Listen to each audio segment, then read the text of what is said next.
Hi friends, എല്ലാവർക്കും LDC champion എന്ന പുതിയ അധ്യായത്തിലേക്ക് സ്വാഗതം. നമ്മൾ നോക്കാൻ പോകുന്നത് അപ്പോൾ മുൻ വർഷ ചോദ്യങ്ങൾ വരുന്ന LDC പരീക്ഷ എല്ലാവരും ക്രാക്ക് ചെയ്തെടുക്കാൻ വേണ്ടിയിട്ട് ഏറ്റവും മികച്ചൊരു മാർഗ്ഗമാണ് മുൻ വർഷ ചോദ്യങ്ങളും അതിനെ അനുബന്ധ വിവരങ്ങളും. അതായത് മുൻവർഷ ചോദ്യങ്ങളും അനുബന്ധ വിവരങ്ങളും പറയുമ്പോൾ വെറുതെ ഒരു റാങ്ക് ഫയൽ കാണുന്ന പോലെ പഠിപ്പിക്കുന്ന രീതിയിലല്ല.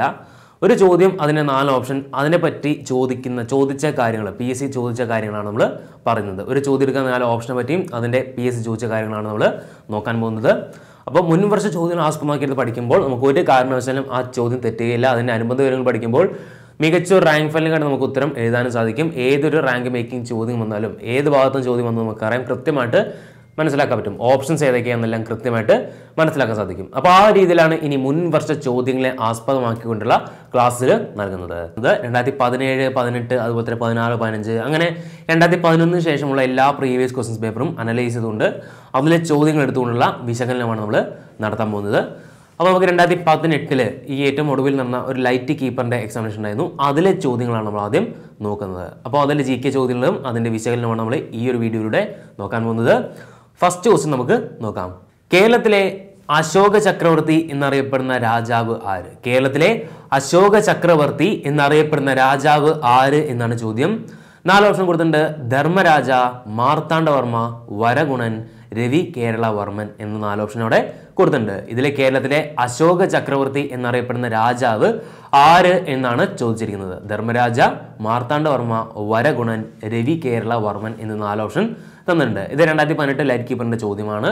അപ്പോൾ ഇത് എടുത്ത് പറയുകയാണെങ്കിൽ തിരുവിതാംകൂർ ഭരണാധികാരികൾ ആ സെക്ഷനിൽ നിന്ന് വന്നൊരു ചോദ്യമാണ്. പക്ഷേ നമ്മൾ ഇത് പഠിക്കുന്നൊരു ചോദ്യമല്ല, അല്ലെങ്കിൽ പഠിക്കുന്നൊരു വിഭാഗമല്ല. സാധാരണഗതിയിൽ നമ്മൾ ഏതൊരു സെക്ഷൻ നോക്കുമ്പോഴും ഈ ഒരു കേരള ഹിസ്റ്ററിയിൽ ഈ വിഭാഗം പലപ്പോഴും സ്കിപ്പ് ചെയ്ത് പോകാറുണ്ട്. പക്ഷേ ഇനി അങ്ങനെ സ്കിപ്പ് ചെയ്ത് ഇത്തരം സിമ്പിളായ ചോദ്യങ്ങൾ മാത്രമാണ് വരാനുള്ളത്. അപ്പോൾ ആ ചോദ്യങ്ങൾ പഠിച്ചെന്നാൽ ഏതൊക്കെയാണെന്ന് വരുന്ന ചോദ്യങ്ങൾ മനസ്സിലാക്കാൻ പറ്റും. അപ്പോൾ ഈ ഒരു ചോദ്യത്തിൻ്റെ ഉത്തരം കേരളത്തിലെ അശോക ചക്രവർത്തി എന്നറിയപ്പെടുന്ന രാജാവാണ് വരഗുണൻ എന്ന കാര്യം ഓർത്തിരിക്കുക. വരഗുണനാണ് കേരളത്തിലെ അശോക ചക്രവർത്തി എന്നറിയപ്പെടുന്ന രാജാവ് എന്ന കാര്യം ഓർത്തിരിക്കുക. ബാക്കി ഓപ്ഷൻ കൂടി നോക്കാം. ഇതിലെ 2 ഓപ്ഷൻ വളരെ പ്രധാനപ്പെട്ടതാണ്. ധർമ്മരാജയും അതുപോലെ തന്നെ മാർത്താണ്ഡവർമ്മയും. രവി കേരളവർമ്മനെ പറ്റി ഇത്രയും കാലമായിട്ട് PSC ചോദിച്ചിട്ടില്ല. ധർമ്മരാജയെ പറ്റിയും അതുപോലെ തന്നെ മാർത്താണ്ഡവർമ്മയെ പറ്റിയും കാര്യങ്ങൾ ചോദിച്ചിട്ടുണ്ട്. അത് നമുക്ക് നോക്കാം. ധർമ്മരാജയെ പറ്റി ചോദിച്ചൊരു കാര്യമായിരുന്നു തിരുവിതാംകൂറിലെ ഏറ്റവും കൂടുതൽ കാലം ഭരിച്ചിരുന്ന ഭരണാധികാരി. തിരുവിതാംകൂറിലെ ഏറ്റവും കൂടുതൽ കാലം ഭരിച്ചിരുന്ന ഭരണാധികാരി ആദ്യം ചോദിച്ചാൽ അത് ധർമ്മരാജയാണ്. ഓർത്തിരിക്കുക, ധർമ്മരാജയാണ് തിരുവിതാംകൂർ ഏറ്റവും കൂടുതൽ ഭരിച്ചിരുന്ന ഭരണാധികാരി. ഇദ്ദേഹമാണ് നെടുങ്കോട്ട പണി കഴിപ്പിച്ചത്. നെടുങ്കോട്ട പണി കഴിപ്പിച്ച രാജാവും കൂടിയാണ് ധർമ്മരാജ എന്ന കാര്യം ഓർത്തിരിക്കുക. അപ്പോൾ 2 കാര്യം പറഞ്ഞു. നെടുങ്കോട്ട പണി കഴിപ്പിച്ചതും ധർമ്മരാജയാണ്. അതേപോലെ തന്നെ നമ്മൾ നോക്കിയ ഏറ്റവും പ്രധാനപ്പെട്ട കാര്യമെന്നു തിരുവിതാംകൂർ ഏറ്റവും കൂടുതൽ കാലം ഭരിച്ചിരുന്ന ഒരു ഭരണാധികാരിയാണ് ഈ ധർമ്മരാജ എന്നത്. അടുത്തത് B, മാർത്താണ്ഡവർമ്മയെ പറ്റിയാണ്. മാർത്താണ്ഡവർമ്മയെ പറ്റി സ്ഥിരമായിട്ട് ചോദിക്കുന്ന ചോദ്യമാണ് മാവേലിക്കര ഉടമ്പടി ആരൊക്കെ തമ്മിലാണ്? മാവേലിക്കര ഉടമ്പടി 1753 മാവേലിക്കര ഉടമ്പടി ആരൊക്കെ തമ്മിലാണ് ചോദിക്കാറുണ്ട്. അപ്പോൾ 1753 ഉടമ്പടി അല്ലെങ്കിൽ മാവേലിക്കര ഉടമ്പടി മാർത്താണ്ഡവർമ്മയും അതുപോലെ തന്നെ ഡച്ചുകാരും തമ്മിൽ ഒപ്പുവെച്ചതാണ്. മാർത്താണ്ഡവർമ്മയും ഡച്ചുകാരും തമ്മിലാണ് മാവേലിക്കര ഉടമ്പടി 1753 കാര്യം ഓർത്തിരിക്കുക. ഇനി 1750 ജനുവരി 3 തൃപ്പടിദാനം നടക്കുന്നത്. തൃപ്പടിദാനം 1750 ജനുവരി 3 മാർത്താണ്ഡവർമ്മയുടെ കാലത്തിലാണെന്ന കാര്യം ഓർത്തിരിക്കുക. ഇത്രയുമാണ് ഈ ഒരു ചോദ്യവുമായി ബന്ധപ്പെടുന്നത് അനുബന്ധ വിവരങ്ങളായിട്ട് പറയേണ്ടത്. കേരളത്തിലെ അശോക ചക്രവർത്തി എന്നറിയപ്പെടുന്ന രാജാവ് ആരാണ്? വരഗുണനാണ്. ധർമ്മരാജ എന്ന ആ ഒരു ഓപ്ഷനെ പറ്റി നോക്കിയത് 2 കാര്യങ്ങളായിരുന്നു. ഒന്ന്, നെടുങ്കോട്ട പണി കഴിപ്പിച്ച രാജാവ്. അതേപോലെ തന്നെ തിരുവിതാംകൂർ ഏറ്റവും കൂടുതൽ കാലം ഭരിച്ചിരുന്ന ഒരു രാജാവും കൂടിയായിരുന്നു ധർമ്മരാജ എന്നും പറഞ്ഞു. പിന്നെ മാർത്താണ്ഡവർമ്മയെ പറ്റി മാവേലിക്കര ഉടമ്പടി ഡച്ചുകാരും അതുപോലെ തന്നെ മാർത്താണ്ഡവർമ്മയും തമ്മിൽ സൈൻ ചെയ്താണ്. പിന്നെ 1750 ജനുവരി 3 തൃപ്പടി ദാനം എന്ന കാര്യം ഓർത്തിരിക്കുക. അതിനോടൊപ്പം തന്നെ നമ്മൾ ഓർത്തിരിക്കേണ്ട ഒരു കാര്യമാണ് കുളച്ചൽ യുദ്ധം. കുളച്ചൽ യുദ്ധം ഡച്ചുകാരും അതുപോലെ തന്നെ മാർത്താണ്ഡവർമ്മയുമാണ്. അത് സിമ്പിളായ കാര്യമാണ്. കുളച്ചൽ യുദ്ധം നടന്ന വർഷം ചോദിക്കാറുണ്ട്, ആരൊക്കെ തമ്മിലാണെന്നൊക്കെ ചോദിക്കാറുണ്ട്. അത് ഓരോ ക്വസ്റ്റ്യൻ വരുമ്പോൾ നമ്മൾ പറയുന്നതായിരിക്കും. ഇപ്പോൾ ഒരു ക്വസ്റ്റ്യനിൽ 1-2 അനുബന്ധ വിവരങ്ങൾ മാത്രമാണ് ഒരു ഓപ്ഷനെ പറ്റി പറയുന്നത്. ഈ ഓപ്ഷനെ നമുക്ക് ഇനിയും ഒരുപാട് കാണാണ്ട് ചിലപ്പോൾ ഈ ചോദ്യങ്ങളായിട്ട് വരാം. അപ്പോൾ ചിലപ്പോൾ റിപ്പീറ്റഡ് ആയിട്ട് ഫാക്ട്സ് ഒക്കെ തോന്നും. അപ്പോൾ അങ്ങനെ നമ്മൾ റിപ്പീറ്റഡ് ക്വസ്റ്റ്യൻസ് പഠിക്കാനുള്ള എളുപ്പമാർക്കും. അപ്പോൾ ഈ ഒരു ചോദ്യം ഇങ്ങനെ ഓർത്തിരിക്കുക. ഇനി നമുക്ക് അടുത്തൊരു ചോദ്യത്തിലേക്ക് നോക്കാം. ഇത് കേരള ജില്ലകൾ, അല്ലെങ്കിൽ കേരള ജില്ല എന്ന് പറയാൻ പറ്റില്ല, കേരള ഭൂമിശാസ്ത്രവുമായി ബന്ധപ്പെട്ട് പ്രത്യേകിച്ച് കേരള നദികളുമായി ബന്ധപ്പെട്ട് സ്ഥിരമായിട്ട് കാണുന്ന ഒരു ചോദ്യമാണ്. ചോദ്യം നോക്കാം.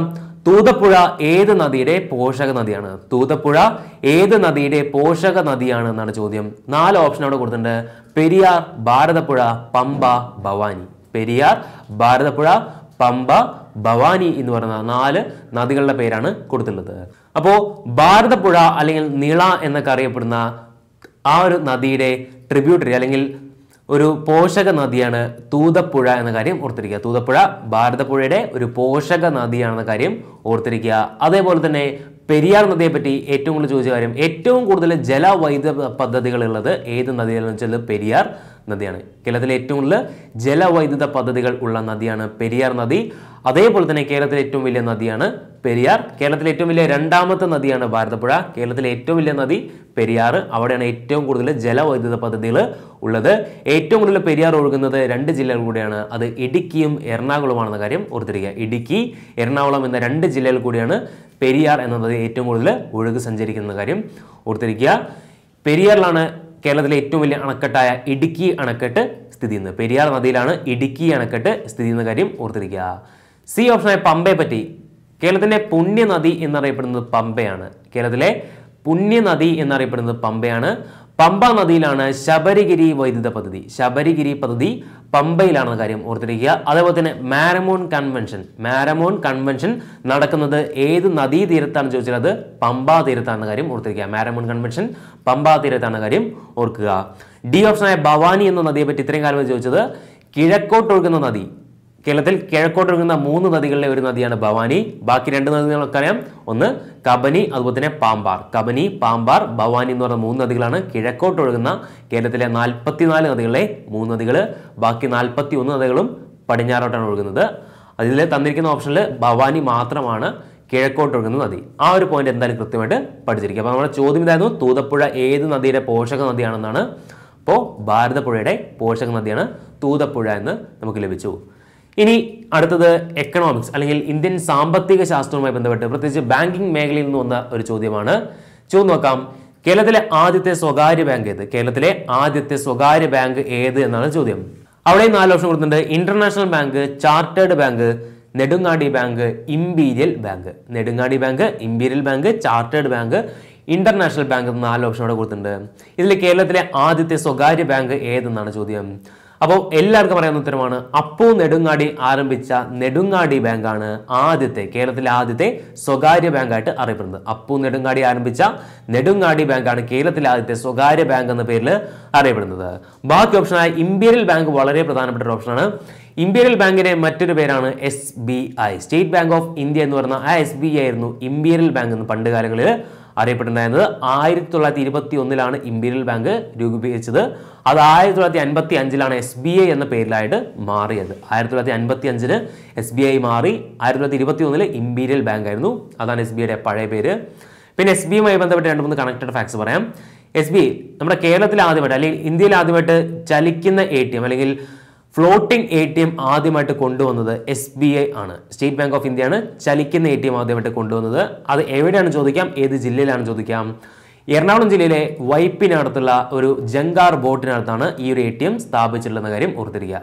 വൈപ്പിനടുത്തുള്ള എറണാകുളം ജില്ലയിലെ വൈപ്പിനകത്തുള്ള ഒരു ജങ്കാർ ബോട്ടിനാണ് ഇത് സ്ഥാപിച്ചതെന്ന കാര്യം ഓർത്തിരിക്കുക.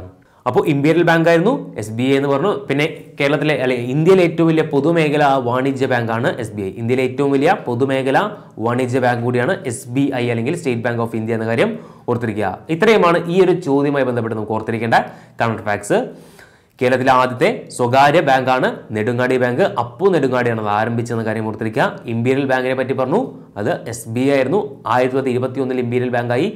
1955 SBI എന്ന പേരിലായിട്ട് മാറിയത്. പിന്നെ SBIന്റെ 2-3 കാര്യങ്ങളും ഓർത്തിരിക്കുക. ഇത്രയുമാണ് ഈ ഒരു ചോദ്യം അല്ലെങ്കിൽ സാമ്പത്തിക ശാസ്ത്രവുമായി ബന്ധപ്പെട്ട് സ്ഥിരമായിട്ട് ചോദിക്കുന്ന ഒരു ടൈപ്പ് ചോദ്യമാണ് ഈ ഒരു ബാങ്കിങ് മേഖലയിൽ നിന്നും. അപ്പോൾ ആ ഒരു ചോദ്യം നമുക്ക് കിട്ടി. ഇനി ഇതുപോലത്തെ ഒരുപാട് ചോദ്യം നോക്കാനുണ്ട്. അപ്പോൾ അടുത്ത ചോദ്യം നമുക്ക് നോക്കാം.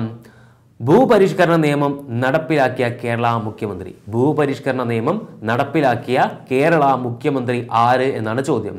4 ഓപ്ഷൻ കൊടുത്തിട്ടുണ്ട്. സി അച്യുതമേനോൻ, പട്ടം Thanupillai, EMS Namboodiripad, R Shankar.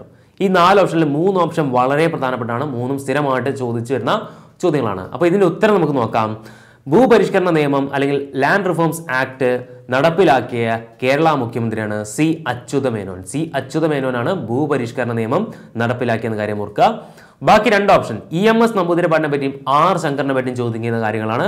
EMS നമ്പൂതിരിപ്പാടിനെ പറ്റി ഈ 2017-18 കാലത്തിൽ ഏറ്റവും കൂടുതൽ ചോദിച്ച ചോദ്യമാണ് 1.25 കോടി മലയാളികൾ എന്ന പുസ്തകത്തിന്റെ രചയിതാവ്. 1.25 കോടി മലയാളികൾ എന്ന് പറയുന്ന അതിന്റെ രചയിതാവാണ് EMS നമ്പൂതിരിപ്പാട്. ഓർത്തിരിക്കുക, EMS നമ്പൂതിരിപ്പാടിന്റെ പുസ്തകമാണ് 1.25 കോടി മലയാളികൾ എന്ന കാര്യം ഓർത്തിരിക്കുക. അതുപോലെ തന്നെ ആത്മകഥ എന്ന പേരിൽ ആത്മകഥ എഴുതിയ ഒരു വ്യക്തി കൂടിയാണ് ഇദ്ദേഹം. EMS നമ്പൂതിരിപ്പാടിന്റെ ആത്മകഥയാണ് ആത്മകഥ എന്ന പേരിൽ തന്നെയാണ് അറിയപ്പെടുന്നത്. ഇനി ഡി ഓപ്ഷനായ ആർ ശങ്കറിനെ പറ്റി ഒരേ ഒരു കാര്യമാണ് ഏറ്റവും കൂടുതൽ റിപ്പീറ്റ് ചെയ്ത് ചോദിച്ചുള്ളത്. അവിശ്വാസ പ്രമേയത്തിലൂടെ പുറത്താക്കപ്പെട്ട ഏക മുഖ്യമന്ത്രിയാണ് ആർ ശങ്കർ. അവിശ്വാസ പ്രമേയത്തിലൂടെ പുറത്താക്കപ്പെട്ട ഏക മുഖ്യമന്ത്രി ആർ ശങ്കർ ആണെന്ന കാര്യം ഓർത്തിരിക്കുക. ഇത്രയുമാണ് നമുക്ക് ഈ ഒരു ചോദ്യവുമായി ബന്ധപ്പെട്ട് കണക്ട് ചെയ്ത് പഠിക്കേണ്ട പോയിന്റ്. ഭൂപരിഷ്കരണ നിയമം നടപ്പിലാക്കിയ കേരള മുഖ്യമന്ത്രിയാണ് സി അച്യുതമേനോൻ. ബാക്കി ഓപ്ഷനെ പറ്റി പറഞ്ഞു. EMS നമ്പൂതിരിപ്പാടിനെ പറ്റി 1.25 കോടി മലയാളികളും, അതേപോലെ തന്നെ ആത്മകഥ എന്ന ആത്മകഥയും അദ്ദേഹത്തിൻ്റെതാണ്. ആർ ശങ്കറിനെ പറ്റി അവിശ്വാസ പ്രമേയത്തിലൂടെ പുറത്താക്കപ്പെട്ട ആദ്യ മുഖ്യമന്ത്രിയാണ് ആർ ശങ്കർ എന്ന് നമ്മൾ നോക്കി. ഇത്രയും കാര്യങ്ങൾ എന്തായാലും പഠിച്ചിരിക്കണം. ഇതൊരു 4 ക്വസ്റ്റ്യൻ പറഞ്ഞിട്ട് പല മേഖലയിൽ നിന്നും ക്വസ്റ്റ്യൻസ് ആണ്. അപ്പോൾ സെലക്ടഡ് ക്വസ്റ്റ്യൻസ് ആണ്. ഇതെല്ലാം ലൈറ്റ് കീപ്പർ പരീക്ഷയിലെ പേപ്പറിലെ ചോദ്യങ്ങളാണ്. ഒരു ക്വസ്റ്റ്യൻ കേരള ജോഗ്രഫി ഉണ്ടായിരുന്നു, ഒരെണ്ണം കേരള ഹിസ്റ്ററി ഉണ്ടായിരുന്നു, ഒരെണ്ണം ഇന്ത്യൻ സാമ്പത്തിക ശാസ്ത്രവുമായി ബന്ധപ്പെട്ട ചോദ്യം, ഒരെണ്ണം നമുക്ക് പറഞ്ഞത് ഇപ്പോൾ പറഞ്ഞ ഏറ്റവും പ്രധാനപ്പെട്ട കേരള പൊളിറ്റിക്സ് അല്ലെങ്കിൽ കേരള രാഷ്ട്രീയവുമായി ബന്ധപ്പെട്ട ഒരു ചോദ്യം ഉണ്ടായിരുന്നു. അപ്പോൾ ഇങ്ങനെ നമ്മൾ പഠിക്കണം. ഇതേപോലെ പഠിക്കുമ്പോഴാണ് നമുക്ക് ഏതൊരു പരീക്ഷയും സിമ്പിളായിട്ട് 90% മാർക്ക് ലഭ്യമാകുന്ന രീതിയിൽ നമുക്ക് ക്രാക്ക് ചെയ്തെടുക്കാൻ പറ്റുന്നത്. അപ്പോൾ ഇങ്ങനെ രീതിയിൽ പഠിക്കാം. ഇതുപോലത്തെ പഠന രീതികളായിട്ട് നമുക്ക് വീണ്ടും കണ്ടുമുട്ടാം. അതുവരേക്കും ഇറ്റ്സ് മീൻ ദിൻ സൈനിങ് ഔട്ട്. ബൈ.